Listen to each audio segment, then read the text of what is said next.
Hi, welcome to today's session. I've planned a series on the foam roller, and there are many different ways to utilize the foam roller in a Pilates session. However, today I have the entire series with us lying on our back on top of it, which means that if you don't have access to a foam roller, or you're a beginner at this, or you're nursing an injury, you can do this entire series directly on the mat and just eliminate the need for the roller altogether. All right, so let's get started. The way that I like for you to place yourself on this roller is it's gonna go along your spine. So I just want you to scoot forward on your roller so that your tailbone is at one end, and then you're just gonna lower yourself down and have the base of your skull at the other end. And what I want you to do is try to make sure that your spine is straight on this roller. If the roller is a little bit askew, it's gonna feel kind of off and you're not going to be able to catch your balance. So just take a second and just really find that roller going all the way up the spine. And from here, I want you to take your feet and place them on the mat directly under the hips. So hip width apart, feet are flat, and you want to make sure that your knees and your feet are in alignment. So you don't want your feet turning out or in, or your knees knocking in or dropping to the side. So really try to make everything nice and lined up. And we're going to find those abs. So for this series, we're going to do neutral pelvis. So tailbone is heavy. The two hip bones and the pubic bone are going to be on the same plane, parallel to the ceiling. And you will have a little bit of space under your lower spine that's not touching the roller. Everything else, you want to try to find connection with that roller. So the back of the ribs, you want to think about the shoulder blades wrapping around and squeezing into that roller, and the front ribs are still connecting. That placement of the body is what we want for this entire series, whether the arms are moving or the legs are moving. And I want you to start with the arms by the sides, and you want to bring them up to about hip height. And from here, you're going to inhale as the arms come up to the ceiling, and exhale, flatten the abs, flatten the ribs as the arms come to hip height. Inhale, the arms come up, and exhale, flatten it all out as the arms come down. So here we are just getting the arms moving in the sockets, as well as with each exhale, try to feel your body become one with the roller or the mat, depending on how you're doing this.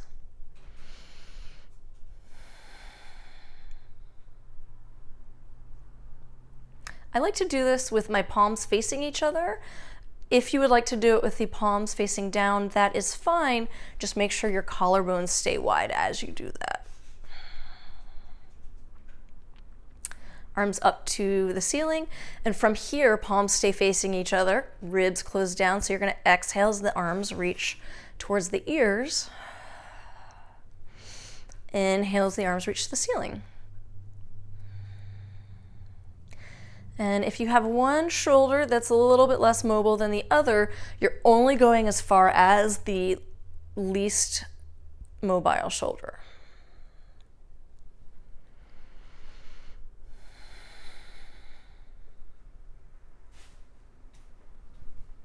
Two more here.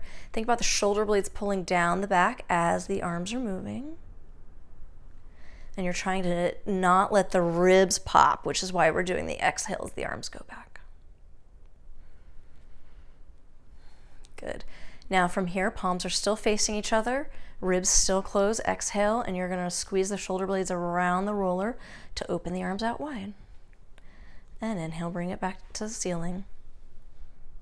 So all of this is really preparing us to stabilize on this roller because we get the feet planted, but we're moving the arms. And so there's all these little subtle adjustments that you're having to make to stay stable. And at the same time, you're working on your shoulder mobility and your ab connection. And look, you should be able to get a little bit further now than you were with your first arm opening. Now, my fingertips are going to stay on the floor, and I'm going to do palms up, snow angels. So I'm circling the arms around, and my fingertips are still touching the ground as you circle around to the sides, but when they need to lift in order to keep the ribs closed, let the fingertips lift off. And then as soon as they can drop back down, let them as they come towards your hips, and then circle them around. Collarbones are wide, ribs try to stay in. 2 more of these. If you're feeling too much of a stretch in the bicep, you can let the elbows get a little micro bend.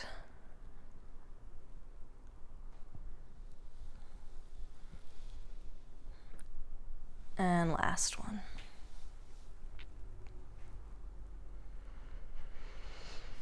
Arms come all the way around, gentle fingertips on the ground.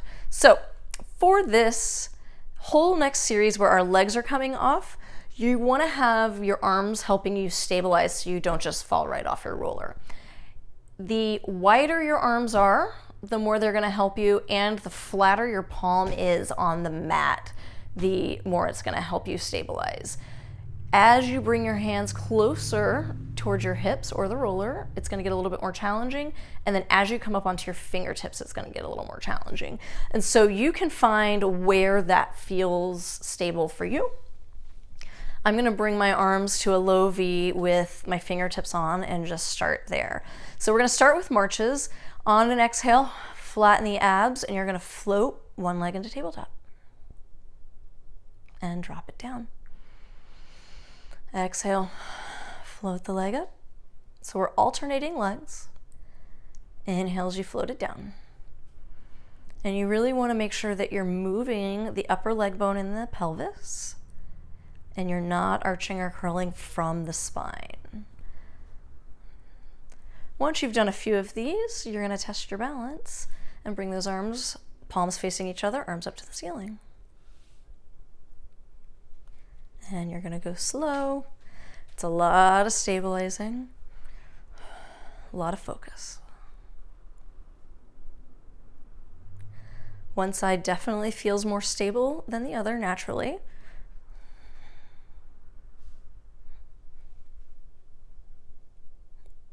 And that's okay. Go nice and slow. We're just switching.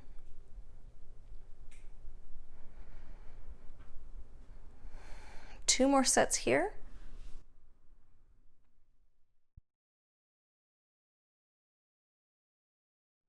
If you can't do this with the arms in the air, just go ahead and keep those fingertips on the mat how we had them at the beginning. This is just a more advanced version of the same thing we started with.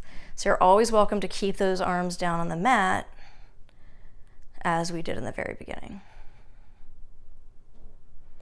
If you need a more advanced option, you can take the opposite arm back of the leg that's floating up. I'm going to let you guys just do a couple more.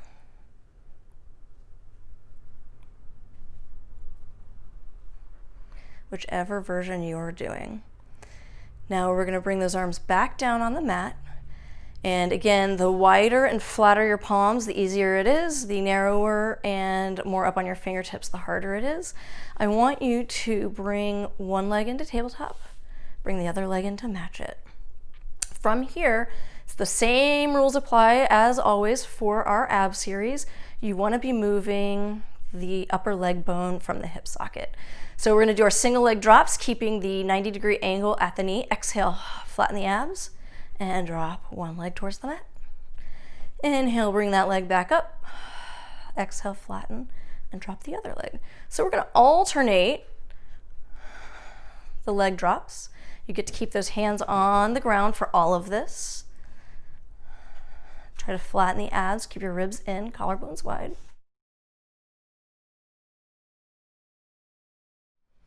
Exhale as the leg drops to really deepen the engagement of the abdominals.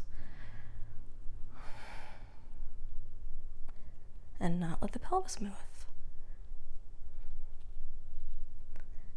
And now Glue those legs together, squeeze those inner thighs, and double leg drops. Exhale, think about scooping and curling the pubic bone to the ceiling with the lower abs as your legs drop to the ground.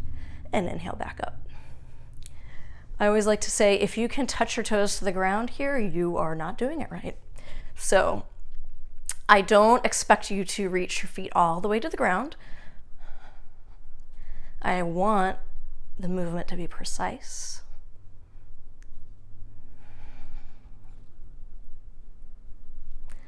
And one more. You shouldn't feel any lower back here. It should be all abs. Drop the knees into a chest. Nice deep breath. Same thing, but with single leg extensions. Back to your tabletop, 90 degree at the hip, 90 degree at the knee. Ribs in, collarbones wide. Exhale, flatten the abs, flatten the ribs as you extend one leg long. And inhale back in. And exhale, extend. And inhale, return.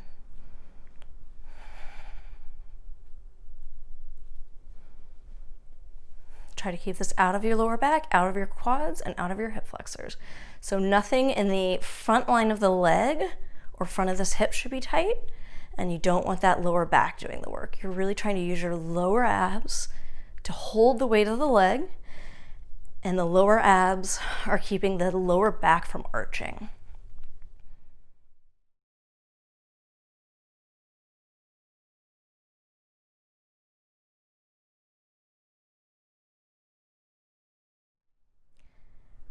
Good. And then we're going to do the double leg extensions. Squeeze those legs together.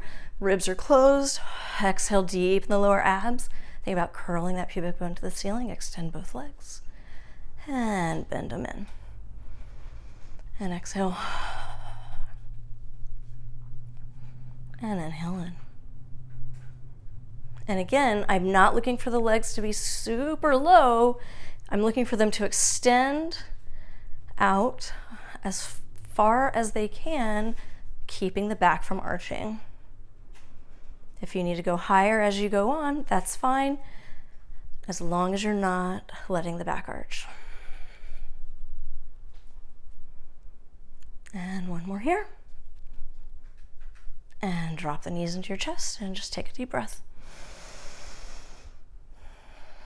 As you're doing these exercises, you are welcome to take breaks in between if needed, or just stay in this rest for a little bit longer. The single leg extensions are going to always be easier than the double leg extensions because you have one leg anchoring the pelvis. So if you can't do the double leg extensions, double leg drops, just keep doing single leg and get the work out of doing the single leg, but with a little more protection. So legs are extended. Go ahead and externally rotate so heels are together, toes are apart, and reset. So really keep those abs tight, ribs are in. On an exhale, flatten the abs and lengthen one leg down. And inhale up. And exhale down. And inhale up. As you lengthen down, feel the connection of the bottom of the rib to the top of the hip on the side where the leg is lowering.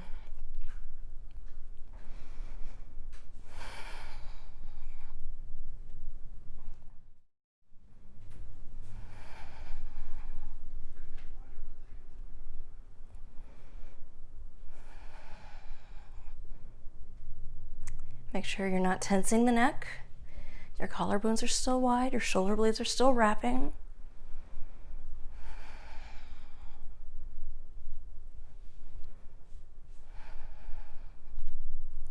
And you're still stabilizing.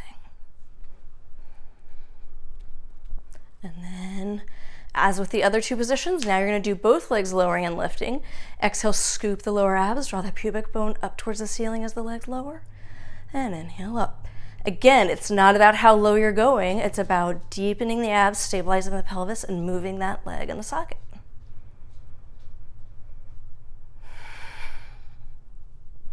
Not using your neck to do it.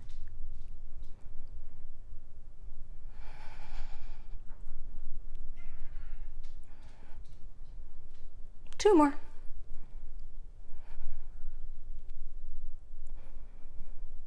And last one. Drop the knees into the chest. Go ahead and place the feet down while I explain this next part. So we are going to bring the legs back up into your tabletop, and we're going to do single leg bicycles where you're extending one leg out, lowering it down, dragging it in, and then bringing it back to tabletop as the other one is moving. I will show this to you. What I don't want is the pelvis moving in order to get the legs going, or the knee pulling too tight into the chest. So really try to go through that tabletop. You can make them small, you can make them big. I'll do some of each. And then we're gonna do the same thing with both legs glued together. So you're gonna do out, down, in, and up with both legs, or up, in, down, and out with both legs. And so what I really want is do the range of motion that your body can handle. So if you need to make them small, that's great. If you feel like you want to do them big, that is great, as long as you keep the pelvis stable. Okay, so deepen those abs, bring the legs back up into tabletop. And from here, I'm going to extend my right leg out and lower it down towards the mat. And then as I'm dragging the toes in, I'm going to extend the other leg out and down. And it's only coming through that tabletop. And so we're just doing bicycles here. And if you want to extend the legs straight up to the ceiling, that's fine. And if you want to keep them small and do little runs on the wall out in front of you, that's fine too.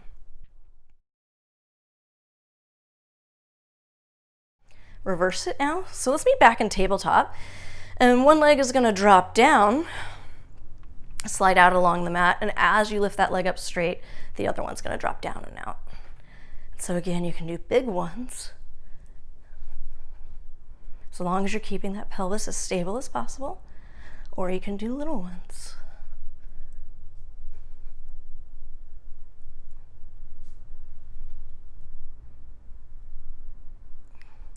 Both legs meet up to the ceiling.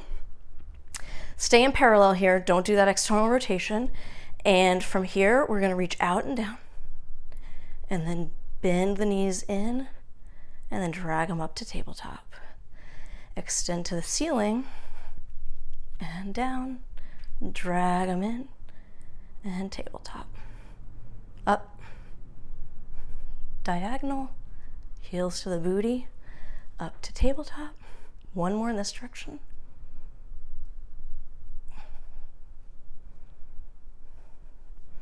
And reverse it. Bend to your tabletop, drop them down, slide them out and up. One. Tabletop, drop them down, out. We are at the end of this series, which means things might be trying to cheat and take over. Don't let that happen. Try not to let the neck get tight, not to let the lower back get tight. No using the front of the legs or hips. One more. Drop the knees in, lower those feet down. Now for the fun part, we're going to try doing cervical curls on the foam roller. If you're on the mat, then you're just going to do these on the mat. So solidify yourself in the center of the roller. Both feet get to stay on the mat, hip width apart. This is the last thing in this series, just to recenter ourselves. You're just going to do hands behind the head, elbows wide. Shoulder blades are down, collarbones are wide. Don't let the elbows drop towards the ground. You should be able to see them in your peripheral vision. Neutral pelvis. Exhale, flatten the lower abs. Think about connecting the bottom of the ribs to the top of the hips as you curl. And inhale down. And you're trying to think about curling your sternum to the ceiling. You're not trying to look between your knees. This isn't about pulling up from the neck. It's about using the abdominals to make the curl happen.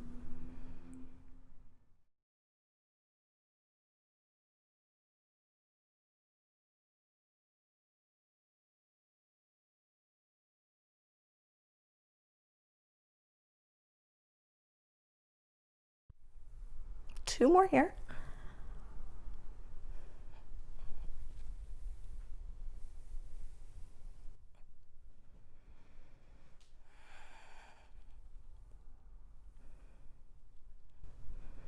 And release those arms towards the mat. And now you should feel that every point in your spine has gotten a little bit of contact with the roller. And the dismount off this roller is very important. I want you to slowly roll off to one side, and once you get the roller out from under you, I want you to immediately come back onto your back in this position of knees bent, feet flat on the mat. So I'm just going to have you gently roll off to one side, allow that roller to pop out the other side, and I'm just lying on my mat, knees bent, feet flat. You should feel, if you were on the roller, you should feel this nice space that having that roller along your spine has created. And if you weren't on the roller, just take a moment to check in with your body and see how it feels after doing all of that work. Take 3 deep breaths here.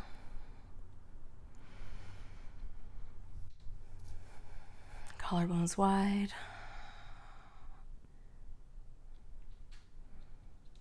Necks are released, lower backs are released.